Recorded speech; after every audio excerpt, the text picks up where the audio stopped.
Dear Your Holiness, on behalf of all Buddhists of Russia, I would like to sincerely thank you for giving us an opportunity to bestow us with your precious teachings. The teachings for the Russian Buddhists started in 2009, with additional teachings for Russian Buddhists held in Riga, Latvia since 2014. We feel very fortunate, blessed, and honored for Your Holiness's attention and care towards restoring Buddhism in Russia.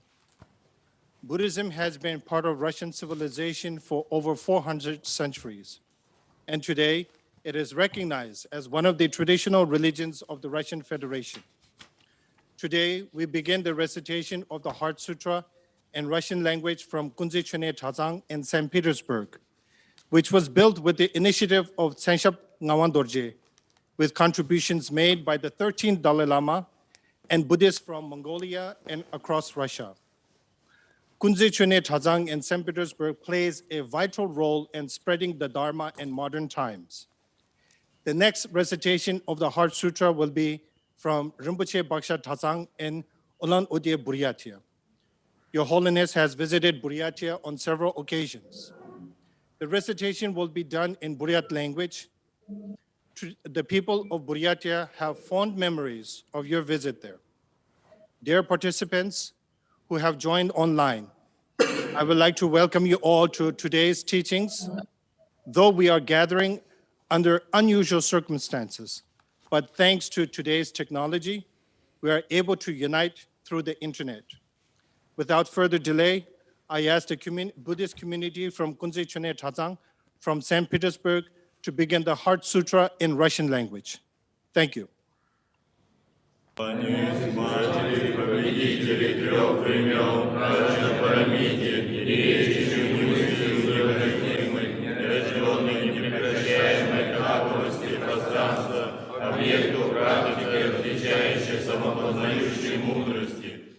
Ruhum, Yukabulaga, Sadakizarta Guruhum, Bolzurkum Orshavo, in Tuvekular, Pagawade, Brajna Paramita Fridaya, Tuvekular, Shondandema, Siraji, Paraldo, Chimbi, Nimbo, Mongolekular, Illustratus Nuxum, Yukabulaga, Sadakizarta Guruhum, Bolzurkum.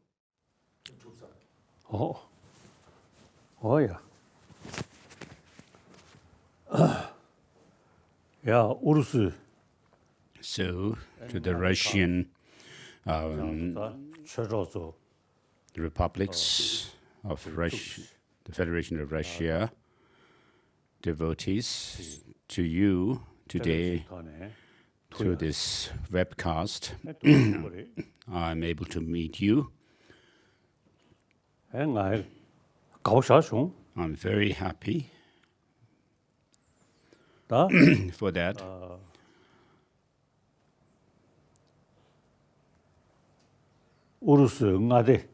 So the republics of Kalmykia, Buryatia, and Tuva, the Russian Federation, for centuries we have a very strong connection with you. So, for example, during 1959 upheaval in Tibet, I sat for the final Geshe examination, and there were many, when I was going through my debate examination, there were many scholars from Kalmykia, Tuva, and Geshes from these republics of the Federation of Russia who were debating with me. And amongst the abbots of the seats of learning, Gelugpa monasteries, there was Ngawang Kempo Ngawang Legden, and Abbot Thupten Nyima also was from Buryat. And then there was Geshe Yangtak. He was from Tuva. He was. I heard that he spoke Russian well. And so, scholars like these, during my own lifetime, who came from Kalmykia and so on, So there were also many other scholars who were top geishas.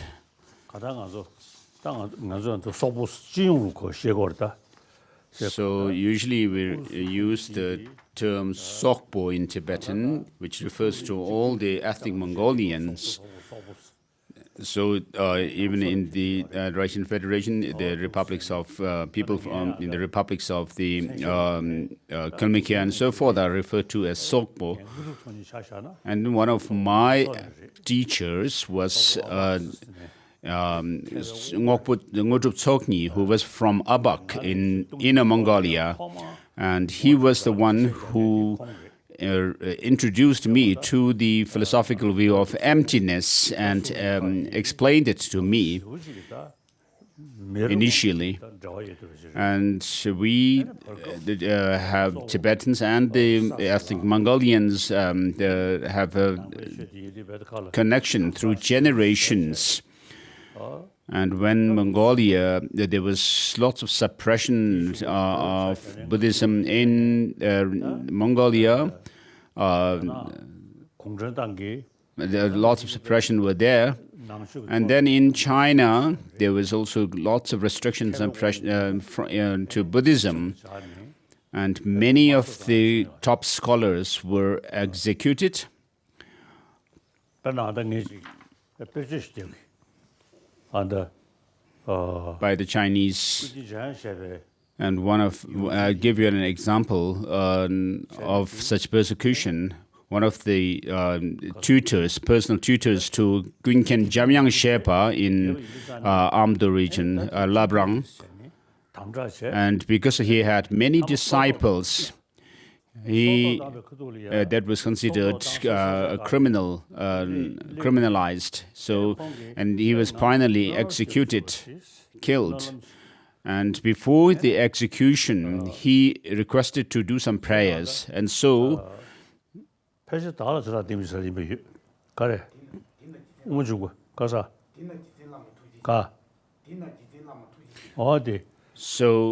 prayer was, my kind Guru, please bless me to ripen all the negative karmas of other beings onto me, and may all my positive karmas ripen upon others.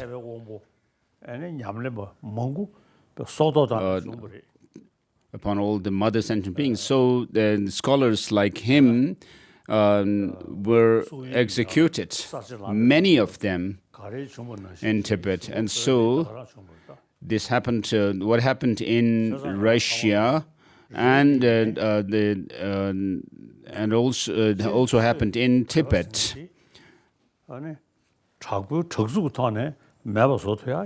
So they tried to eliminate the Dharma, but the Dharma cannot be eliminated through force, by force, forceful means like that. So why is that so? Is because as long as we have this sentiency within us, down to the smallest insects, and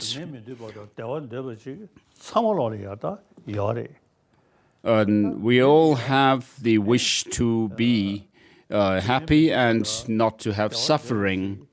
So this is natural in us. So for us human beings, on top of that, we have this intelligence with which we can think through. And so we can use this mind to change our thinking, and in order to develop more happiness and to have less suffering. So for this reason, religions developed in human society. So religion, or Chö in Tibetan, means that it is a means to transform our mind. In Christianity and other religions, they believe in a creator God. By trusting the God, people pray to have less suffering and more happiness. But regarding Buddhism, which originated in India,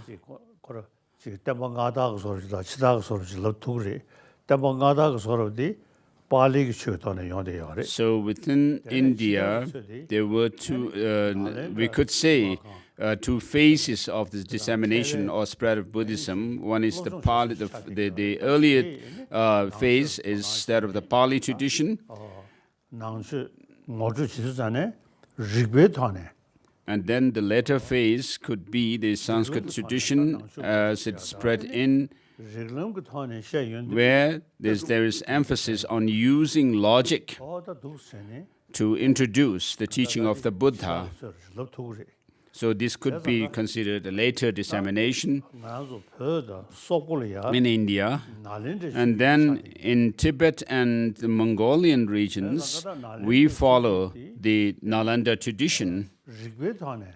So this tradition uses logic and critical analysis of the teaching of the Buddha, through which when we find some the teachings not easy to accept on literally, then as the Buddha himself has said, "O monks and scholars, just as gold is tested by rubbing, cutting, and burning, likewise you should examine my teaching and then accept it, not because you have devotion or faith in me." And so the Buddha advises us not to take his teaching for granted, just on belief, but use logic and check whether his teaching could be accepted. And if you can accept the teaching through reason and logic, then it should be accepted. And so the teaching, within the teaching of the Buddha, we make two divisions, those of the provisional teachings which cannot be taken literally, and then the definitive ones which can be taken literally. And so if you look at the writings of Master Nagarjuna, those of the 6 collections of reasoning, they all use reason to explain the teaching of the Buddha. And we are going to go through this text, a commentary on the Bodhichitta, but this also uses reason. And so we are followers of this authentic Nalanda tradition of Buddhism. And so you also, as Buddha had prophesied, that Buddhism, his teaching would spread from north to north. So the first north refers to Tibet, which is north from India. And then the second one, north, refers to Mongolian regions, which is north from Tibet. So we are following the Nalanda tradition as it was established by Master Abbot Chandrarakshita in Tibet. And so he wrote the Tattva Samgraha, the Compendium of Reality, which is the text on logic and epistemology. And then he also wrote the Ornament of the Middle Way, which is a text on philosophy. So he was, the Master Chandrarakshita was the founder of the Yogacara Savatantrika Madhyamaka sub-school of Madhyamaka. And so, according to how he established the teaching of the Buddha, we follow this Nalanda tradition. And then from Tibet, we have the spread of Buddhism to Mongolia during Chogyal Pagpa's time, who visited the Mongolian regions And then later, the third Dalai Lama, Sonam Gyatso, also visited the Mongolian regions. 그게다 가서 로마 차세.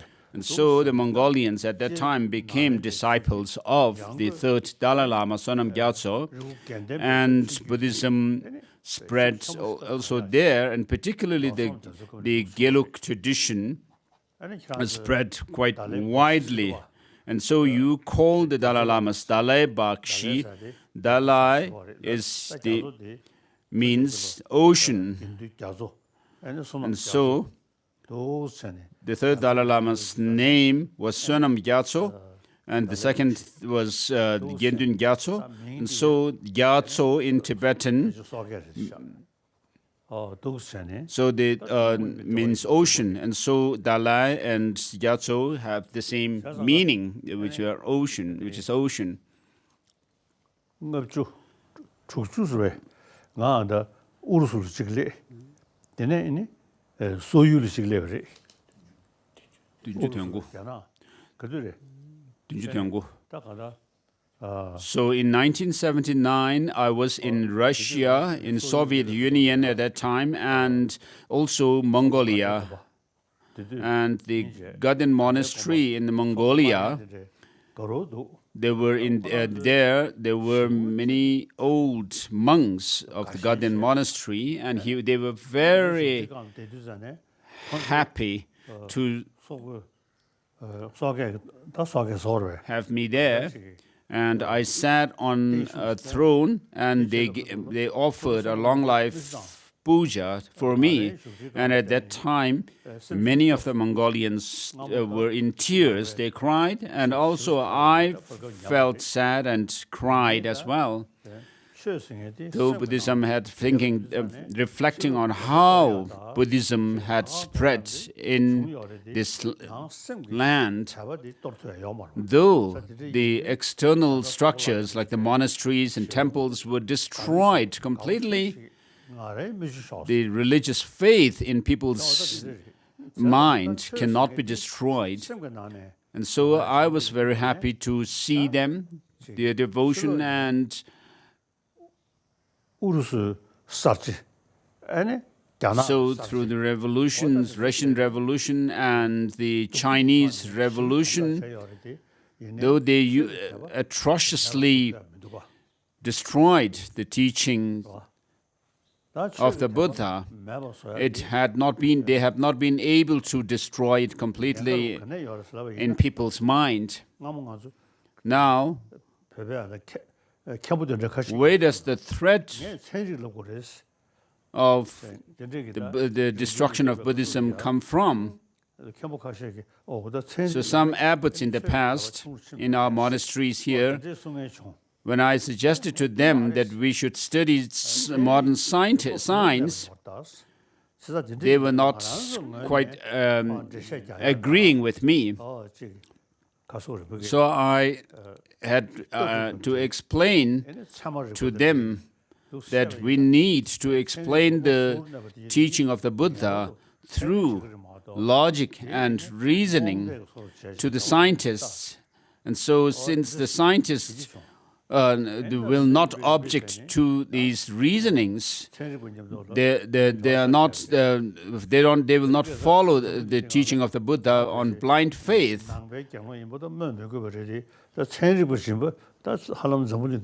So today, of course, people know that I am a Buddhist practitioner, but people also know me as a scientist. So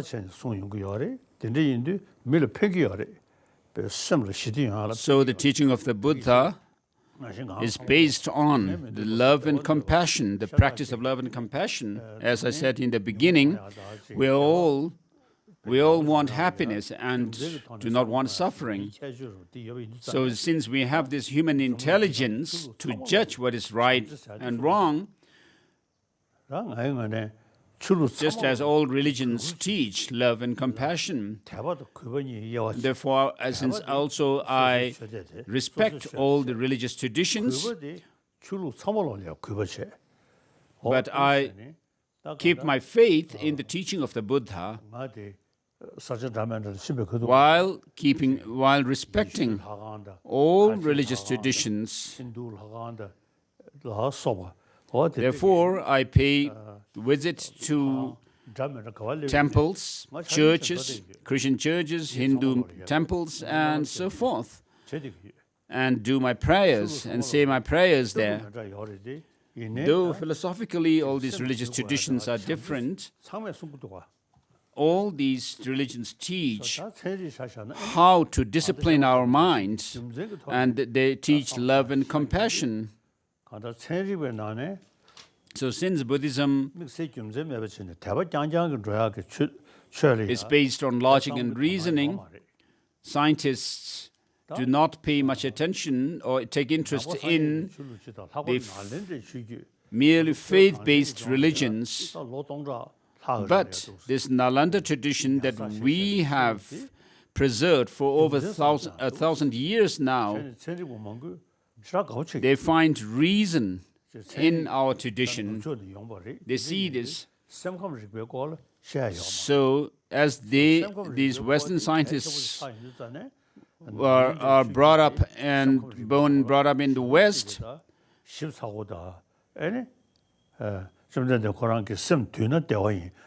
they do not have much detailed explanation about the mind and emotions like we have in our tradition.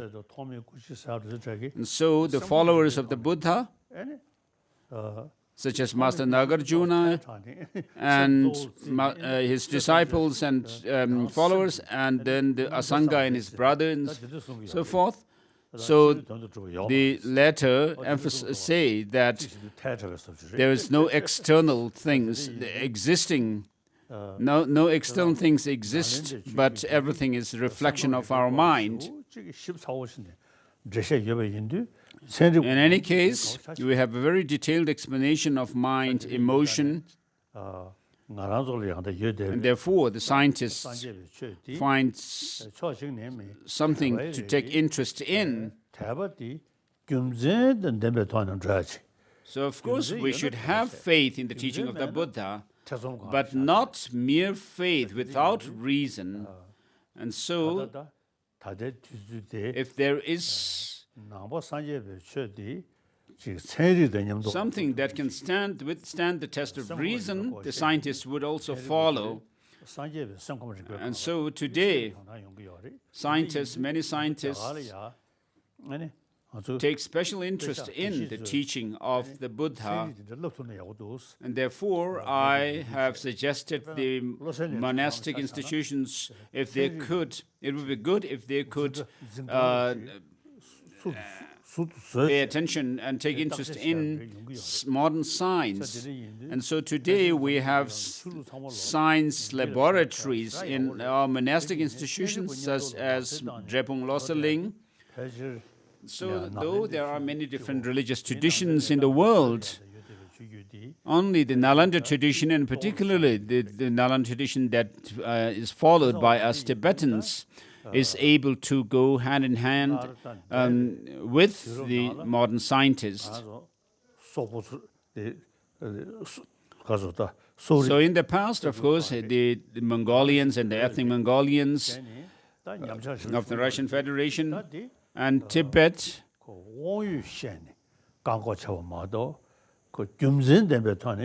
suffered so much destruction of our monastic and religious institutions by force, of course.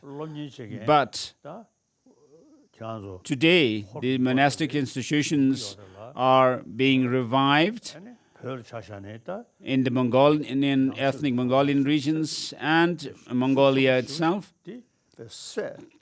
and also Tibet.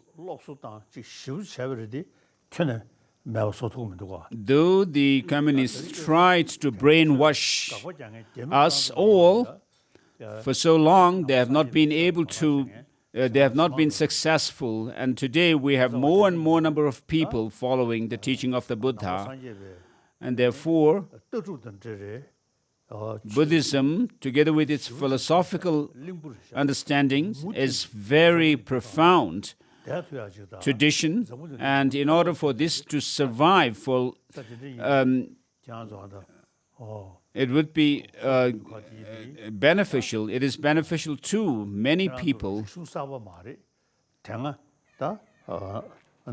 So this is not something new tradition to you, but it's your own traditional religion, and therefore I am very happy that you are paying attention to revive the teaching of the Buddha in your lands. So Buddhism is not about keeping faith, having an altar with the statues and scriptures upon the altar to worship, but these literature that we have, the Kanjur and Tenjur, the words of the Buddha, translations of the words of the Buddha and the translations of the explanations or treatises by Indian masters, are the text for us, basic text for us to study the teaching of the Buddha. We have these the subjects such as middle way philosophy, and then Parchin, the study of the progression along the path taught within the perfection of wisdom teachings, and then we have also logic and epistemology texts and so forth. And so these are our sources for the study of the teaching of the Buddha in the Kanjur and Tenjur. And so I have been suggesting and advising my own people, Tibetans, to study the teaching of the Buddha based on these Kanjur and Tenjurs, the literature. And I would also like to advise you also to do the same. So these classic texts, which also includes Abhidharma Kosha Karika by Master Vasubandhu. The third chapter of it could be just left closed, because it explains cosmology, wherein it mentions the size of moon and sun and so forth, which are not acceptable today. So we, as who are followers of reason and logic, cannot accept such explanations.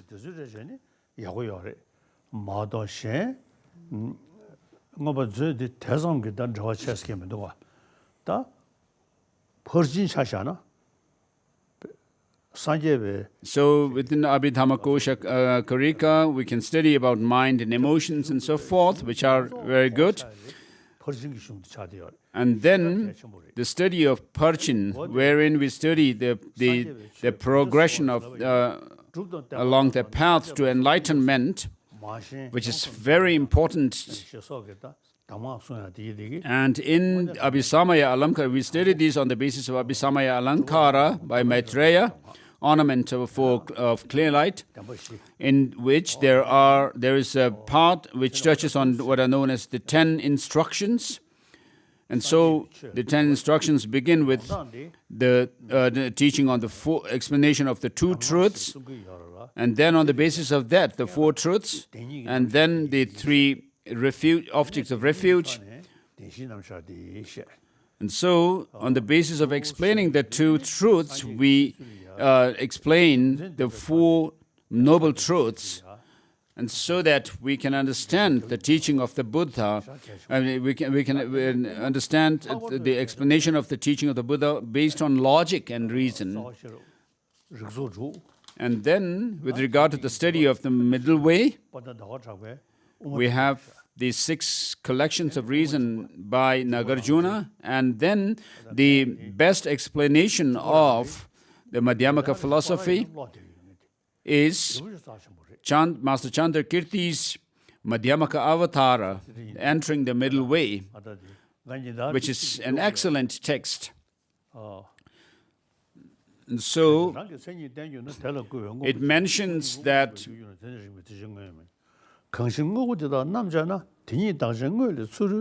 in verse number 34, 35, 36, in the 6th chapter of Master Chandrakirti, he mentions nothing whatever has any intrinsic independent existence in and of themselves. As quantum physics mentions, and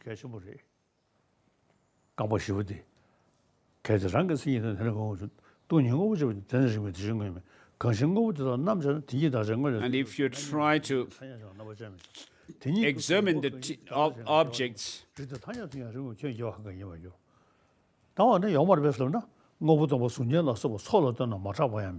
says there's nothing whatever can be found either in terms of suchness or convention, and therefore the conventional reality must not be put to the test of the ultimate analysis and so forth. And so these are amazing teachings.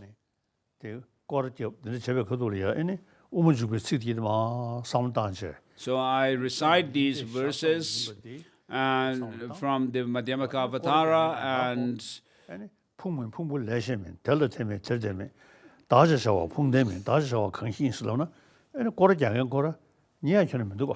and when I do, for example, prayers or meditation, I think on these verse lines. So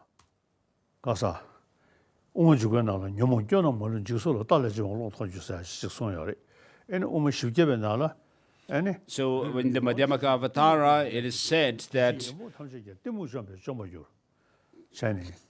all our negative emotions arise through this grasping at true existence. And in the 400 verses also, it is mentioned that ignorance is the root of all other mental afflictions. And therefore, if you understand the dependent origination of things, then you will be able to get rid of or eliminate this ignorance.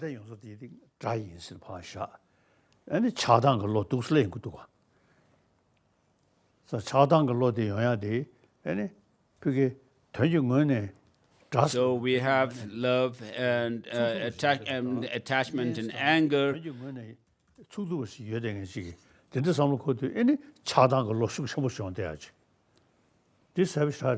Because we hold on to things having some kind of intrinsic objective existence in and of themselves. So the stronger that grasping is, the stronger our attachment, anger, and so forth.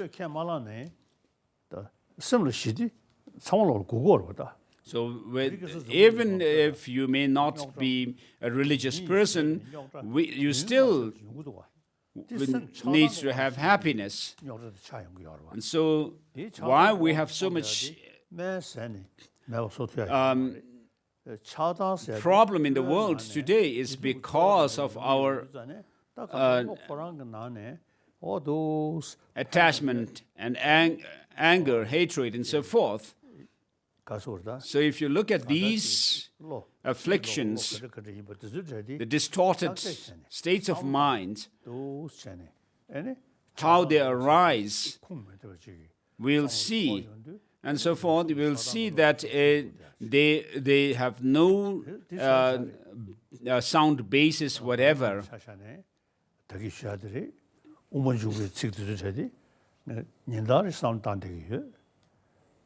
So I think along those lines which I recited from Madhyamaka Avatara,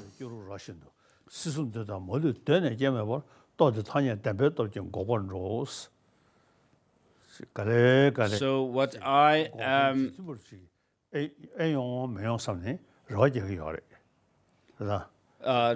expecting or aspiring to is to reach that of the true cessation, as it is mentioned in the sixth chapter. And when you think along the teaching of the Four Noble Truths, where the Buddha says, this is the noble truth of suffering, this is the noble truth of the origin, and so forth, you'll be able to see how they are actually based on reason. If you think from the point of view of emptiness,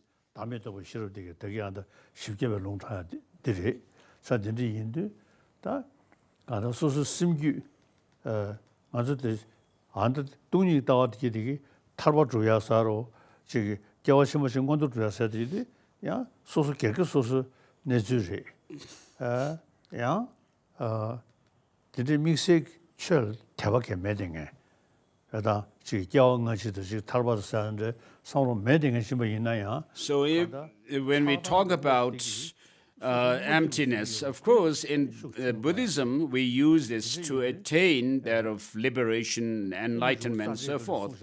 But even if you may not have this kind of aspiration to reach the liberation and so forth, you should still pay attention to understanding emptiness if you do not want suffering, because suffering comes through our attachment, anger, and so forth. And this understanding of emptiness helps to counter suffering.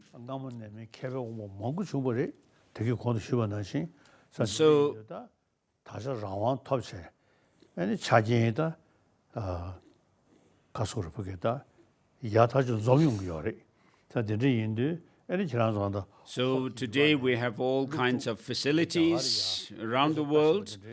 We have Mongolians, ethnic Mongolian students from the republics of Russian Federation studying in our monastic institutions. And so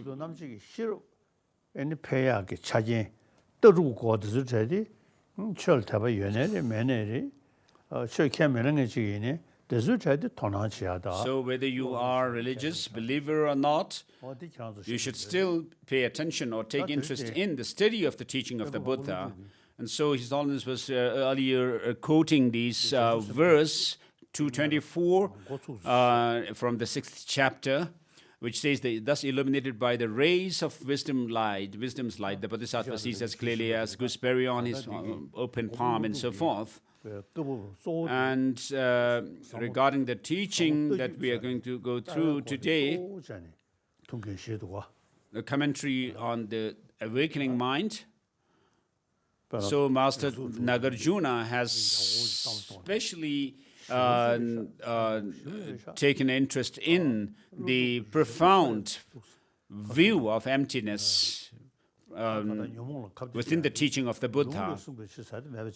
So here we are not using the scriptures as reason just because this is so because the scripture says so, but we use reason. And by using reason, we are able to make this grasping at some true independent existence of self and make it dumbfounded through reasoning.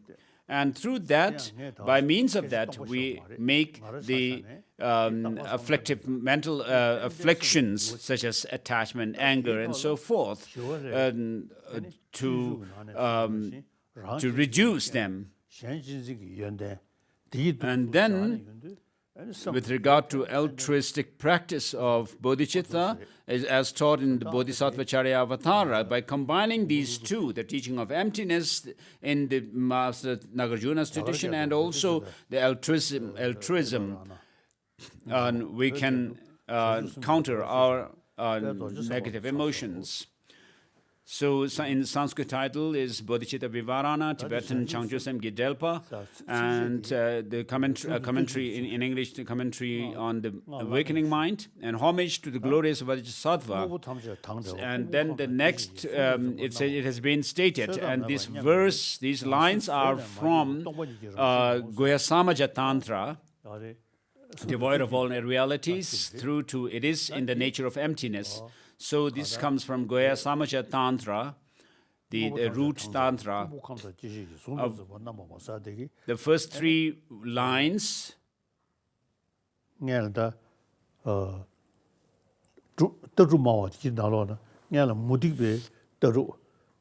these 3 lines,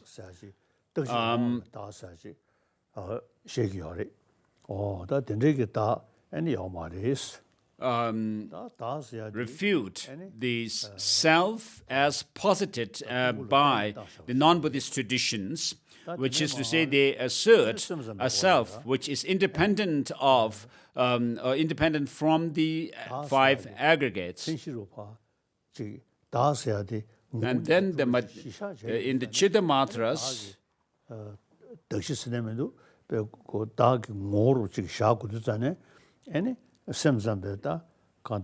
the Chitta Matras, because they accept objective existence in things, that things exist from their own side, though they reject any externality, they still hold on to a self which has to be found from amongst the aggregates, and therefore they posit thereof an alaya vijnana.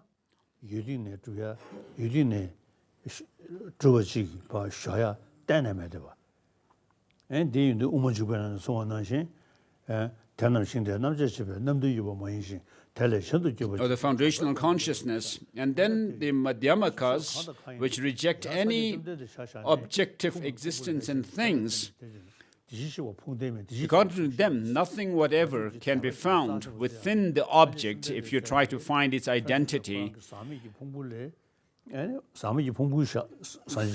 As the Madhyama, as the middle way, fundamental treatise of the middle way says, the Tathagata is not the aggregates, nor distinct from them. The Tathagata is not based on the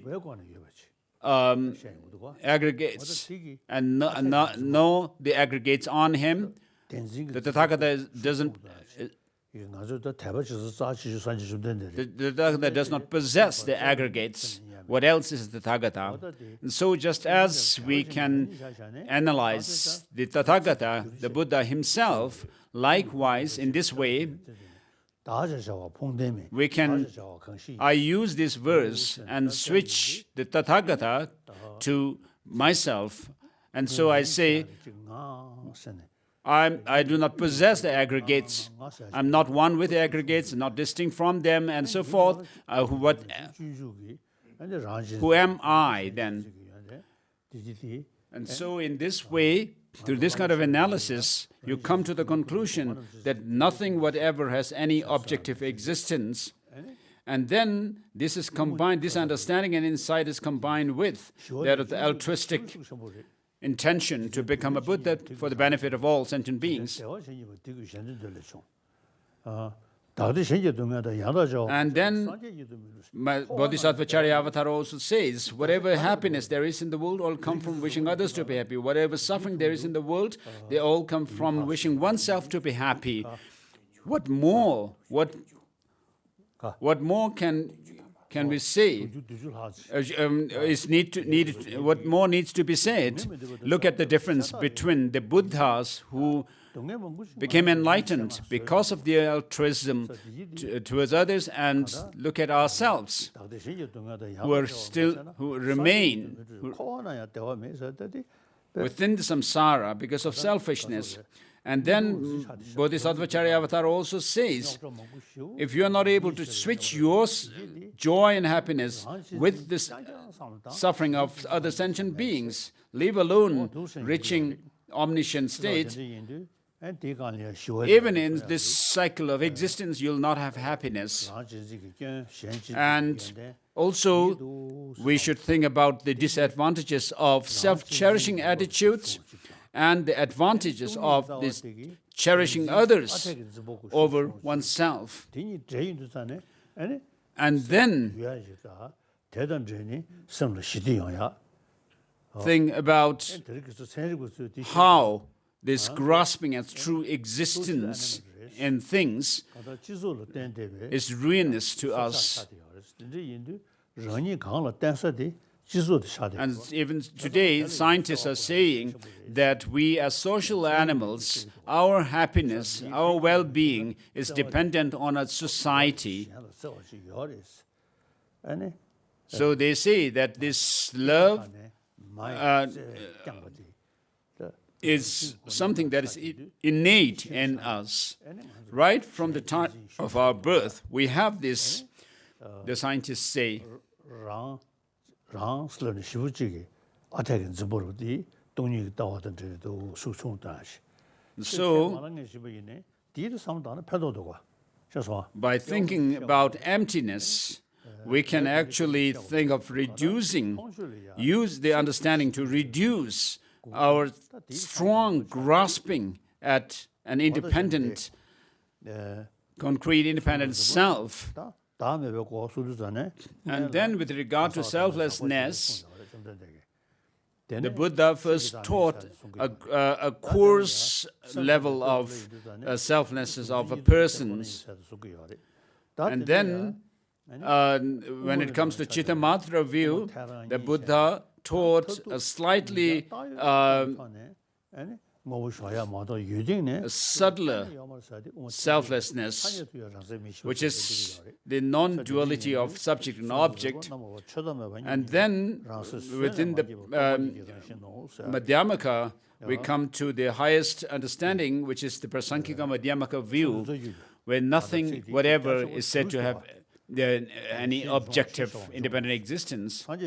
So, due to the sameness of selflessness of all phenomena, your mind is primordially unborn. It is in the nature of emptiness. Just as the Buddhas, blessed Buddhas, and the great Bodhisattvas have generated the mind of great awakening, I too shall, from now until I arrive at the heart of awakening, generate the awakening mind in order that I may save those who are not saved, free those who are not free, relieve those not relieved, and help thoroughly sentient sorrow, those who have not thoroughly sentient sorrow. Those Bodhisattvas who practice by means of sacred mantra, after having generated awakening mind in terms of its conventional aspect in the form of aspiration, must then produce the ultimate awakening. So, through the understanding of emptiness, if you go by this path alone, you may become an arahat in this Shravaka and Pratyeka Buddha traditions.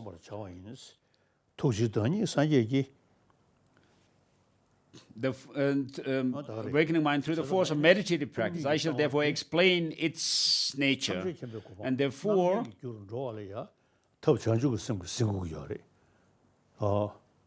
so in order for us to be able to reach the Buddhahood, the complete enlightenment, the understanding of emptiness must be combined with Bodhichitta, the spirit of enlightenment or awakening. So without that, you will not be able to make your practices of the Dharma as a course for that enlightenment. So to fulfill the complete purpose of the understanding of emptiness, we need to overcome the cognitive obscurations to fulfill completely the purpose of meditation on emptiness, and that can be done through the elimination of this obscuration to knowledge, or cognitive obscuration can be done with the help of Bodhichitta. So, bowing to the glorious Vajra holder who embodies the awakening mind, I shall explain here the meditative practice of awakening mind that destroys cyclic existence. The Buddhas maintained the awakening mind to be not obscured by such conceptions.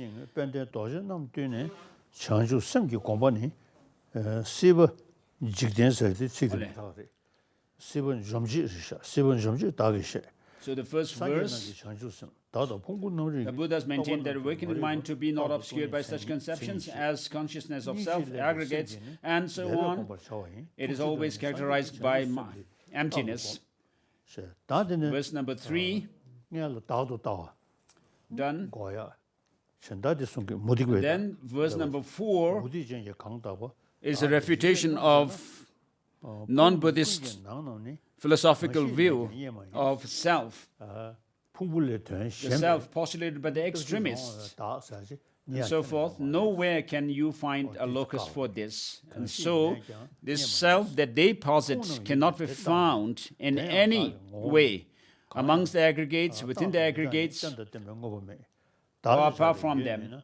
The aggregates exist, but are not permanent. They do not have the nature of selfhood. Something permanent and something impermanent cannot exist as support and the supported. If the so-called self does not exist, how can the so-called agent be permanent? If there were things, then you could investigate the attributes in the world.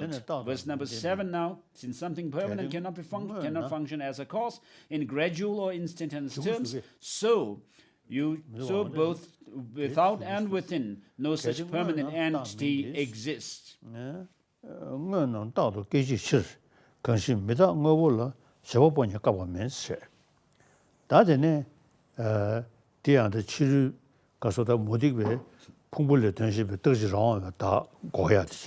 So these verse number 1 to 7 rejects the non-Buddhist philosophical view.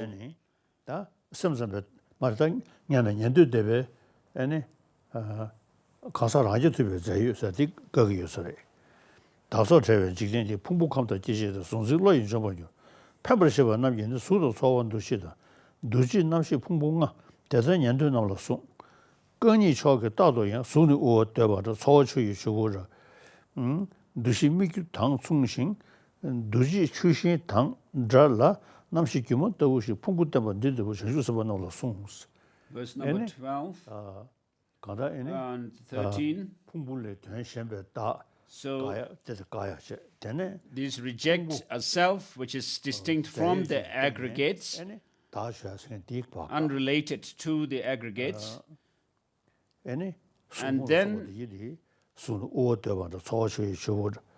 by saying the most excellent among those who walk on two legs, always taught as well. Forms appear as mass of form, feelings resemble bubbles in water, and perception is like a mirage. Mental formations are like plantain tree, consciousness is like a magical illusion. Presenting the aggregates in this manner, the Buddha taught the Bodhisattvas in this way. So this shows that self cannot be found from amongst the aggregates as well. That which is characterized by the four great elements is clearly taught to be the aggregates of form. The rest are invariably established, therefore, as devoid of material form.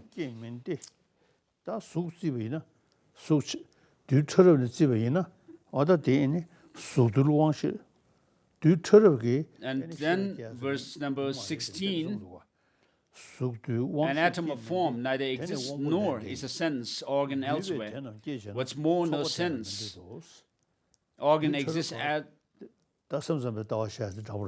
an agent. So just like Chittamatra say, if you try to look for the identity of these atomic particles and subatomic particles, you cannot find anything. So the producer and the producer are utterly unsuited for production. The atoms of form do not produce sense. So the atoms always in flux. And so when you talk about something that is moving, you can also think about it's having a head and a tail.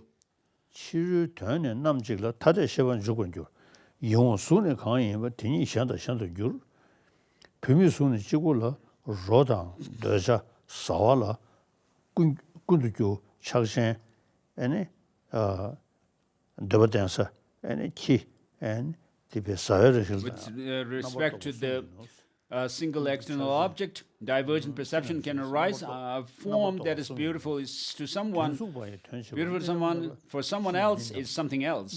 With respect to the same female body, three different notions are entertained by the ascetic, the lustful, and the wild dog. As a corpse, an object of lust and food or food. In terms of the objects, 남시 소소 나와디 수유 나와 나와 줄 In terms of objects and subjects, whatever appears to the consciousness, apart from the cognitions themselves, no external objects exist anywhere. So these, gives the Chittamatra view. So there are no external objects at all existing by way of entities. The very perception of the individual consciousness arises as the appearance of forms. So when you put this philosophical view of the Chittamatra to the test of reasoning, it cannot be held. Just as a person whose mind is diluted sees magical illusions and mirage and the cities of Gandharva's spirits, so too are the forms and so on perceived.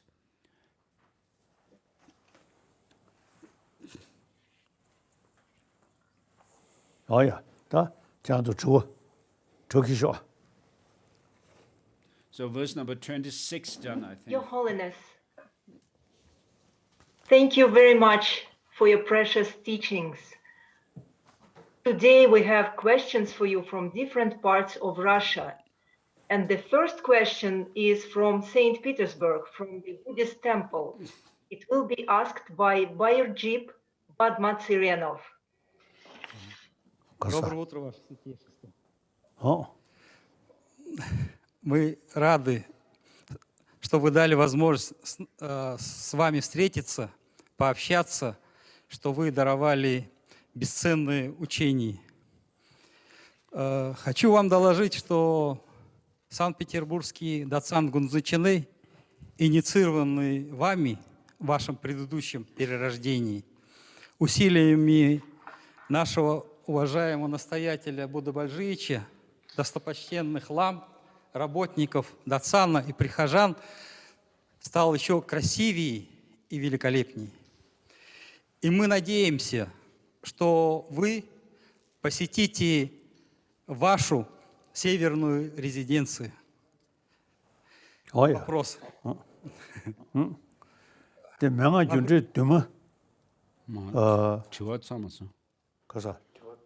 So the teaching, he's not asking questions, but I think he's just making some statement. Anyway, the question is, Lamrim says that there are... He's just asking the question, I'm sorry. Продолжайте, пожалуйста, вопрос. Вопрос. Lamrim says that there are two methods of generating bodhicitta, sevenfold cause, method of cause and effect, and the exchanging self and others.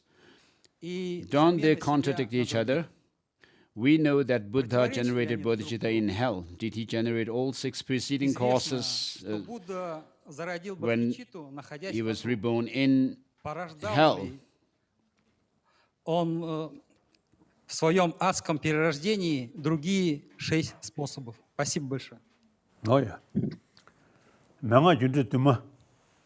So regarding the sevenfold methods of cause and effect instruction, there is no contradiction between this and the other system of generating bodhicitta. The sevenfold cause and effect is a general structure of cultivating bodhicitta. So the first 6 are causes, and then the 7th is bodhicitta, the result.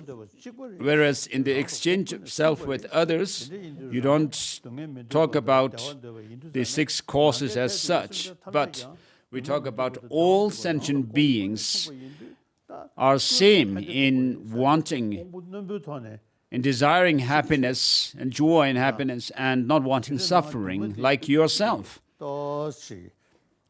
So this is for those who are of sharper faculty,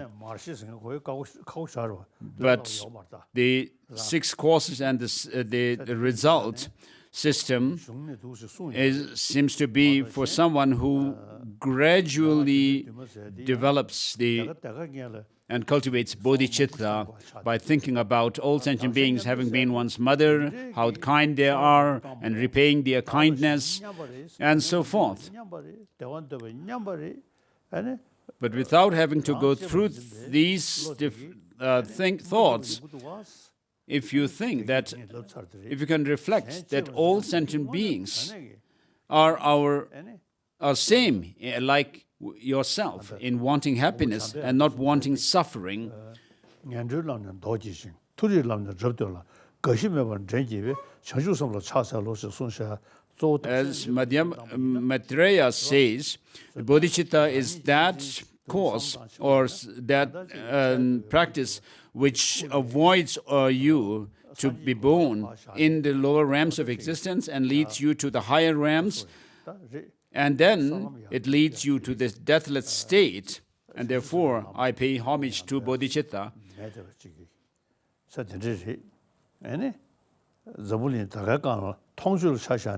So if you look at the world today, in this life itself, the more you are compassionate and altruistic towards others, the more happier you are. And if you remain selfish, the more you are selfish, the less happy you would be. And so if you cherish others over yourself more, cherish others more than yourself, what this verse says would come true to you, that you'll be able to avoid lower realms of existence, be born in higher realms, and lead yourself to enlightenment. So the second system of cultivating bodhicitta, equalizing, equaling and exchanging self with others, is more powerful method of developing bodhicitta, whereas the sevenfold cause and effect instruction tradition is more difficult, because the very first point is realizing or recognizing all sentient beings having been one's mother, which is a very difficult thing to realize. And so there is no contradiction between these two, but the second method is more powerful. Your Holiness, our second question is from Buryatia, from Rinpoche Baksha Datsan. It will be asked by Mr. Grigory Garmaev. Долгих лет жизни нашему драгоценному Your учителю. Holiness. Молимся от всего сердца, чтобы его святейшество быстрее приехал в Россию и даровал учение в буддийских регионах России. Спасибо. The question is, Your Holiness. Thank you. Наша природа — это природа Будды. Our nature is Buddha nature, clear light. The root of samsara is ignorance. What are the root causes of this ignorance? If the ultimate nature is clearly Thank knowing. you very much, Your Holiness. Ихабайрла. Oh yeah. Sanji Riksam. So the Buddha nature or clear light, if this is our nature, what is the root of ignorance? So we have a sense of an I. This I primarily is designated on the basis of the mind or mental continuum. The mind itself. So in this Guhyasamacha Tantra, it is said that the innermost clear light mind is the fundamental, the ultimate basis for the designation of a person or self. So even the Buddha is designated on the basis of that clear light mind in him. So regarding this clear light, there is no difference between the clear light that is within the Buddha and within us as sentient beings. But we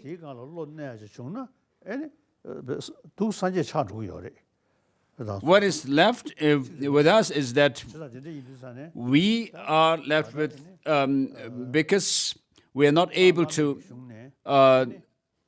recognize this true nature of ourselves.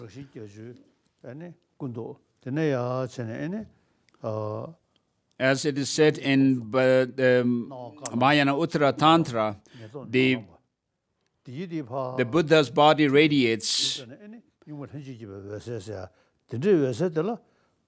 And there's no difference between the Buddha nature, the emptiness of the mind of sentient beings and the emptiness of the mind of Buddhas. And therefore, since all sentient beings have this potential, they have the Buddha nature. So we need to realize this ultimate nature of the clear light or. So if when we are able to realize our own Buddha nature through our practice, such as attaining the isolation of mind and so forth, and progressing along the path, finally will become a Buddha.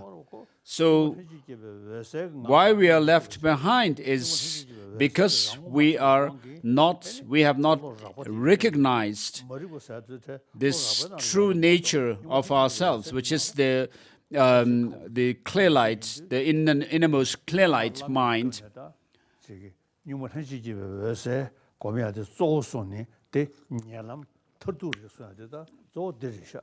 So the Goyas Amaja and the highest Yoga Tantra say that these paths are the quick or path to enlightenment is based on this understanding of the clear light nature of the mind, which we are not able to realize yet. And therefore, we are ignorant. We are ignorant about this clear light nature or the luminous nature of the mind itself. So there are many different degrees of subtlety of ignorance.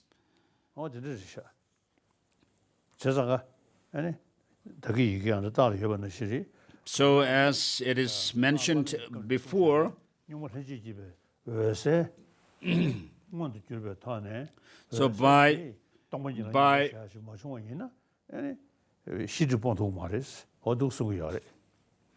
without realizing the emptiness on the basis of the clear light mind, through the clear light mind, we will not be able to overcome the negative emotions and the obscurations. Our third question is from Mr. Andrian Melnikov, Chairman of the Board of the Save Tibet Foundation, Moscow.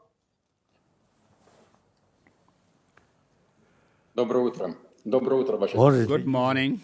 Мы глубоко признательны вам за учение, за все учения, которые на протяжении многих лет даруете нам в Индии, Латвии и теперь здесь, в онлайн-пространстве. So, my friend, спасибо от всех российских последователей. И my question. Можно ли сказать, что... Your Holiness, we are extremely grateful to you for the teachings you have given generously, sharing with us throughout the years in both India and Latvia. They are helping us develop compassion and wisdom. My question is, ultimate Bodhichitta and identical, if there's, it's identical with Mahamudra and Rigpa in Dzogchen.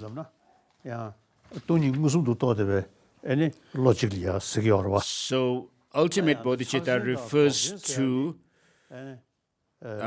our mind that realizes emptiness directly,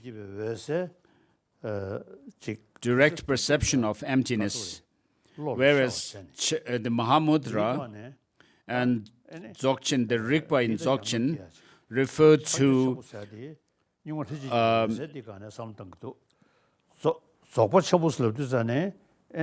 having the experience of the clear light nature of the mind itself. And so Chakchen, Mahamudra and Dzogchen are based on this understanding of the clear light mind itself and making it manifest within ourselves. So I usually...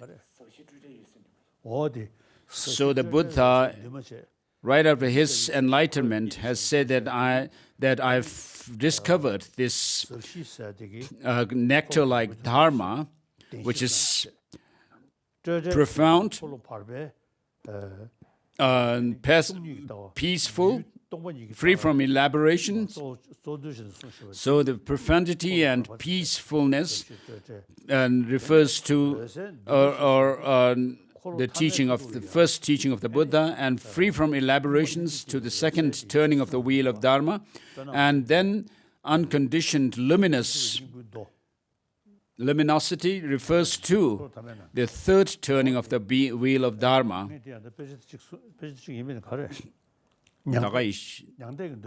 So in the Mahaparinirvana Sutra also, there is mention of subtle and coarse states of mind as well, which comes which falls within the third turning of the wheel of Dharma. Whereas the another aspect of the third turning is the Samdhi Nirmochana Sutra, which is different. And so in the third turning of the wheel of Dharma, the Tathagata Garbha Sutra touches on the clear light mind, the subjective clear light mind as well. And then when you go into Tantra, the highest yoga Tantra, which emphasizes on this clear light mind, whereas the perfection of wisdom teachings, the perfect Paramita teachings teach the object clear light, which is emptiness. That is emphasized. So, of course, realization of emptiness and the realization of clear light, innate clear light or luminous nature of the mind is not easy, but we need to go through practice, do practice, and go along the path whereby we also overcome the grosser states of mind and enter into the subtler states of mind. So we need to be able to actually bring all the different teachings together, and so that they don't contradict. We are able to bring them together. As Gongdang Tembe Döme has said, that it is the teachings of the Buddha, beginning with the first turning of the wheel up to the highest Yoga Tantra, are like climbing up a mountain. So you go from the bottom up to the top. So when you study about the clear light nature of the mind, you need to understand that you have to reach or make that manifest within yourself by going through the dissolution of the grosser states of mind, the adventitious states of mind. And so the Mahamudra and Dzogchen are based on this understanding of the subtlest, innermost subtle clear light mind.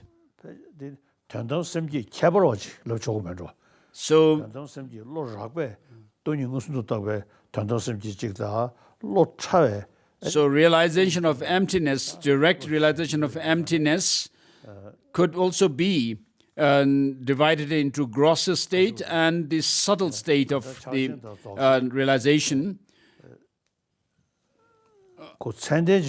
So the subtle one is realizing directly this the emptiness with the help of the clear light mind.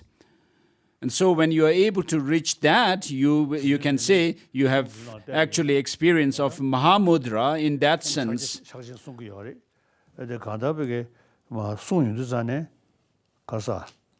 Jesu Miller Repa,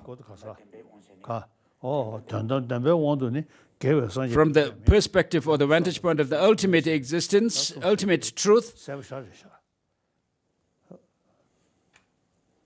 he says, not even the Buddha exists, and the paths and the results also do not exist.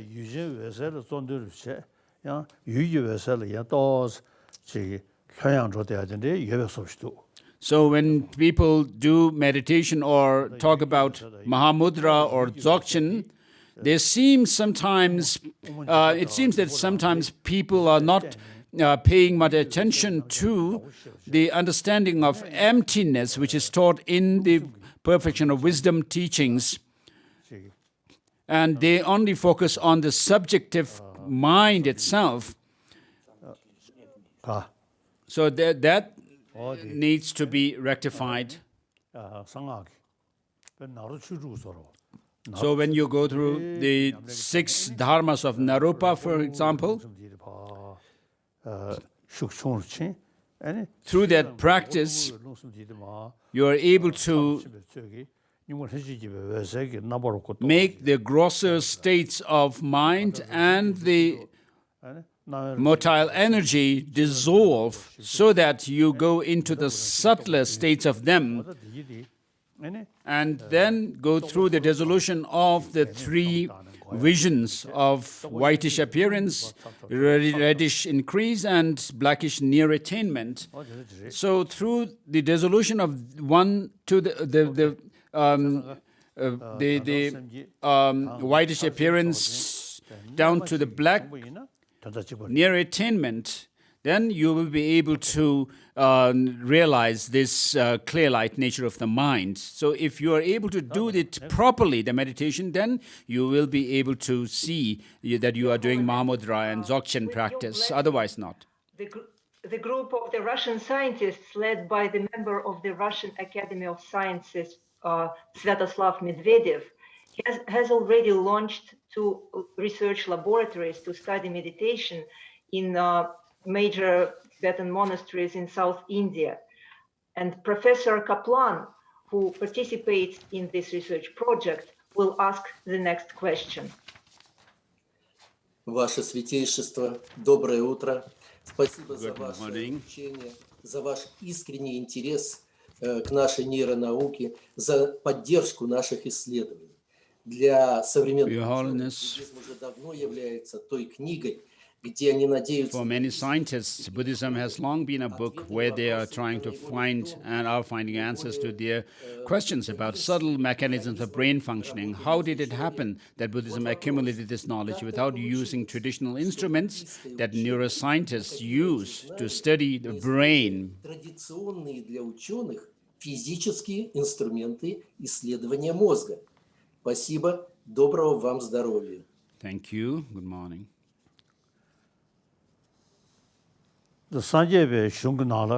So in Buddhist literature, when we study the progression of the path and middle way philosophy, there is not much explanation about the differentiation of the subtle mind and energies. So this is taught only in the highest yoga tantra more clearly. So though there's not much explanation about the brain and neurology as such, but there is explanation of the coarse and subtle mind, which of course are related to our mind.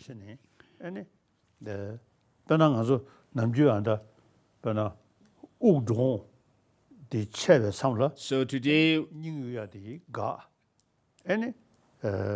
there are people who are doing research on dead bodies, which is to say that someone who is declared dead, which happens when someone has stopped breathing and then the circulation of blood to flow of blood to brain ceases, and then the person is after a while declared dead. So when after someone has gone through this whole process and is declared clinically dead, there are people whose body remain very fresh. So one of the persons who remained in that state after clinical death, in a state called Thoktam, remained for about 3 weeks. So this is one of the longest persons staying. Example of someone's body remaining fresh even after clinical death. So this cannot be explained only on the basis of the understanding of brain, neurology. So what we explain is that this subtle mind, the clear-light mind, is still within the body. And so I have scientists like American scientists like Richard Davidson, who is a neuroscientist. Also,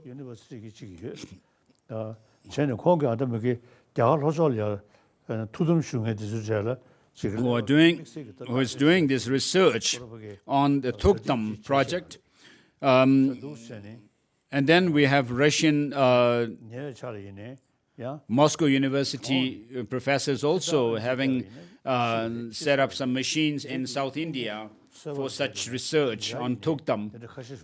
So there were a few cases quite recently also where people's body remained very fresh even after clinical death.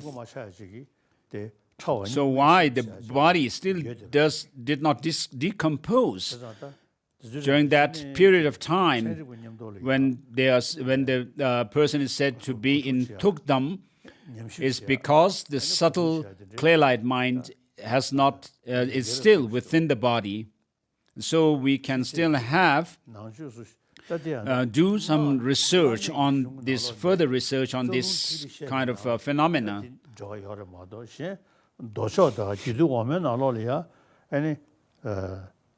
So in Buddhism, we have the general structure teachings and then the specialized tantric teachings. So these understanding and explanations of the subtle wind, mind, energy, and so forth come from Tantra.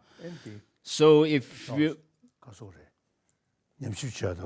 you can do research or on people who are doing the practices such as the 6 Naropa yogas of Naropa or Naropa dharmas, you can do something. Thank you very much, there. Your Holiness. Our next question is again from St. Petersburg. It will be asked by Ms. Yulia Sazantova. The question was sent to us from the Ivalginsky Datsan in Buryatia. Ваше Святейшество, доброе утро. Good morning. Всей Санхи России мы благодарим вас за возможность получить сейчас учение Будды. Impermanence is a moment-by-moment destruction. We are more used to the measurement of time in seconds. So we would be interested to know what is the duration of a moment in seconds or in fractions of seconds. Also, do 5 ever-present mental factors appear at the same time or one after another? Какова длительность момента в долях секунды или в других каких-то измерениях?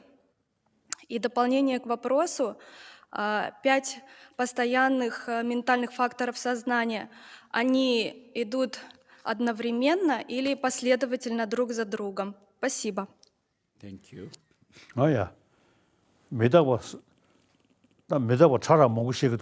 So within, with regard to impermanence, we can talk about impermanence in different degrees of subtlety. So when we talk about someone's dying or someone's death, that's a more gross state of impermanence. So that, for that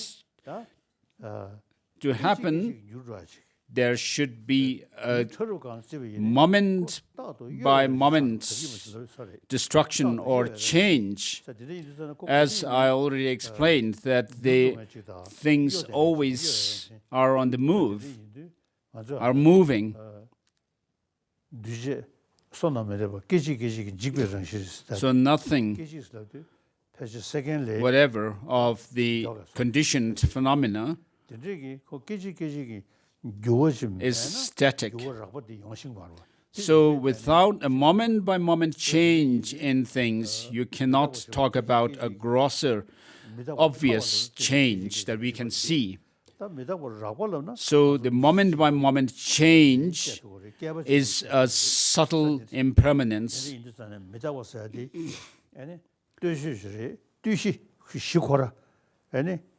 So impermanence is the object that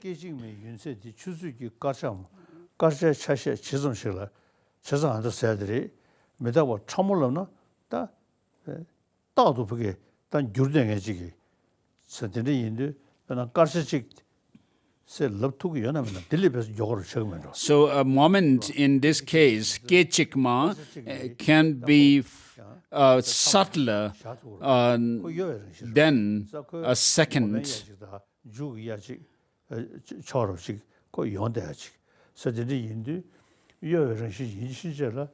So whatever is in a flux, it's always moving, and therefore it can be subtler than a moment of a second.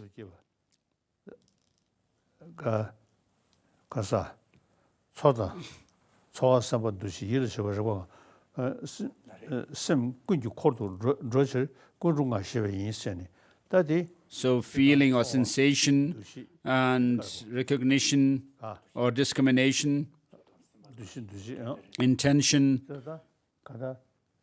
and then memory or mindfulness, and so these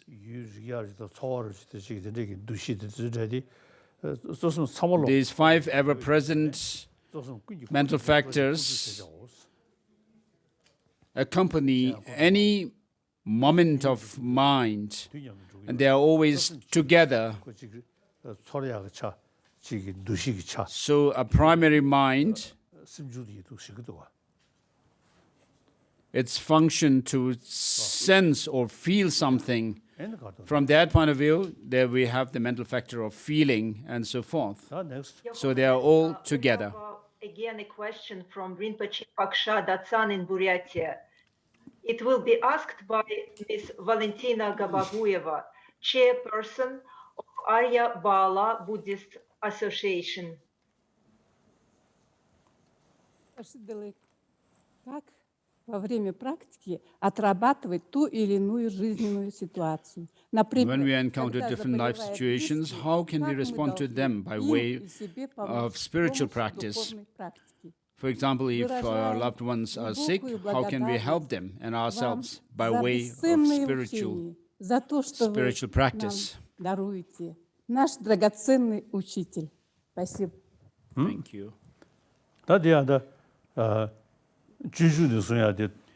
As it is said in Bodhisattva Charyavatara, which is a very comprehensive kind of a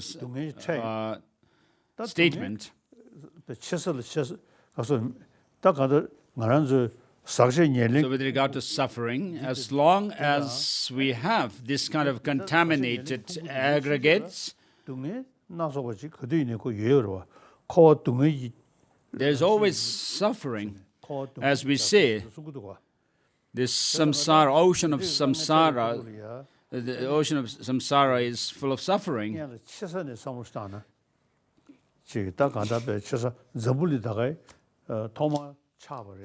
Samsara is the ocean of suffering.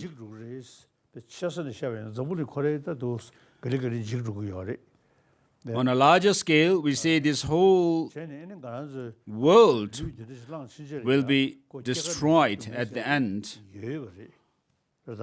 And so, as long as we have been born with this kind of impure psychophysical aggregates, there's going to be suffering. The 7 billion people will have suffering. And then, particularly when we have pandemics like the current pandemic, and then when our loved ones are sick, infected by this, then You have to think along the lines which are said in Bodhisattva Avatara. You have to think whether this suffering or pain is something that can be overcome or not. If you see it is something that you can possible to overcome it, you should not feel discouraged or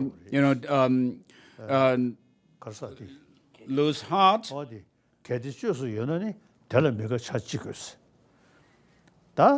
If there is no way to overcome the suffering, and the person must die, then what use is becoming unhappy about this?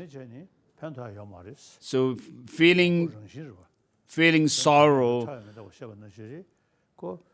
is no use if there's no way to overcome the suffering.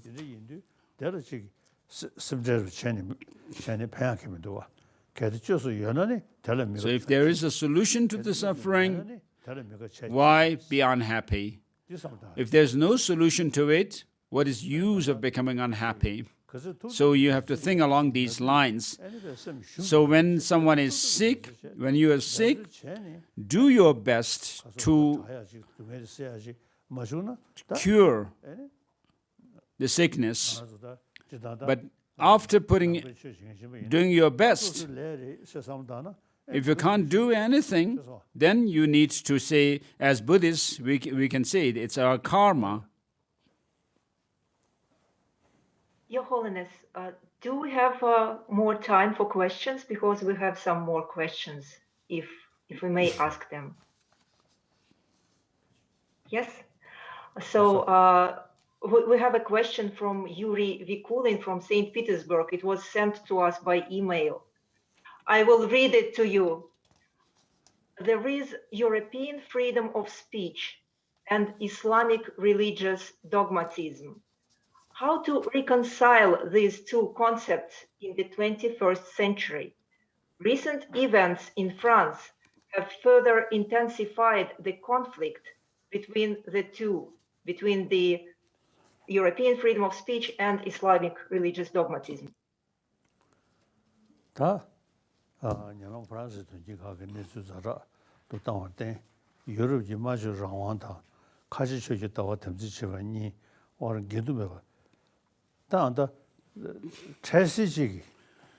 So there have been stabbing of and killing people recently by some Muslims. So of course we cannot generalize this kind of incidents and say that all Muslims are like that. So even among the Buddhists, there are such incidents, killing of others. So of course that what happened in Europe, France and the countries is something specific that happened in a particular area and region. But you cannot generalize that to all Muslims or the whole of Islam as such. So few bad people are there, even amongst other religious traditions. So because we have no control over our own mind, so if it is seen as something that is impossible to happen, that has happened, then that's wrong thinking.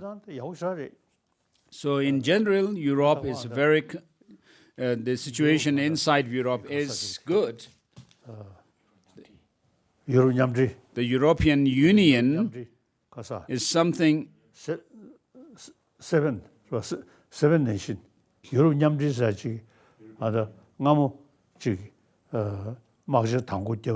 So the European countries fought with each other in the past. There was First and Second World Wars in Europe and the world.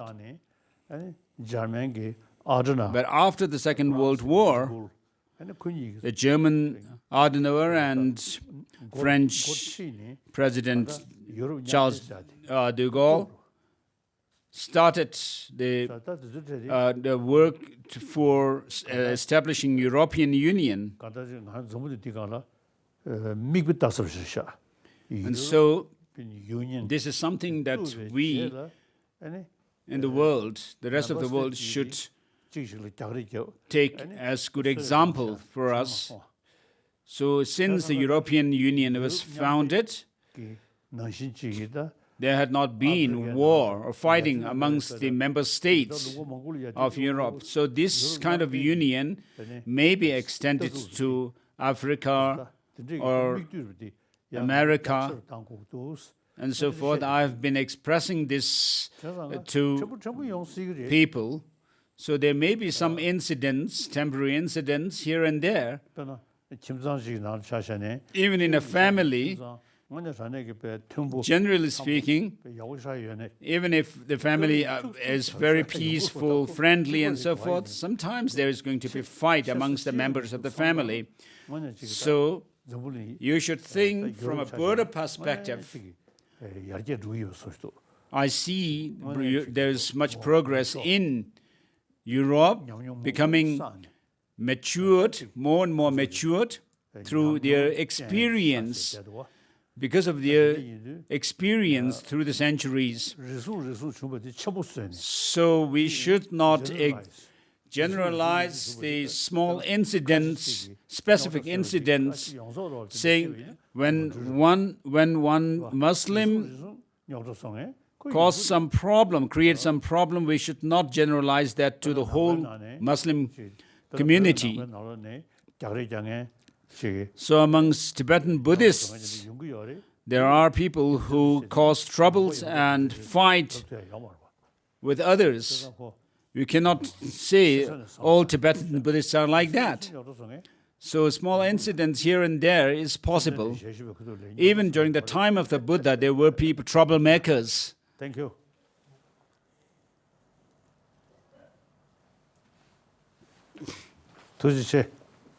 Thank you very much, Your Holiness. Thank you. Thank you. See you again tomorrow. 도대체 디 참질래서. 응?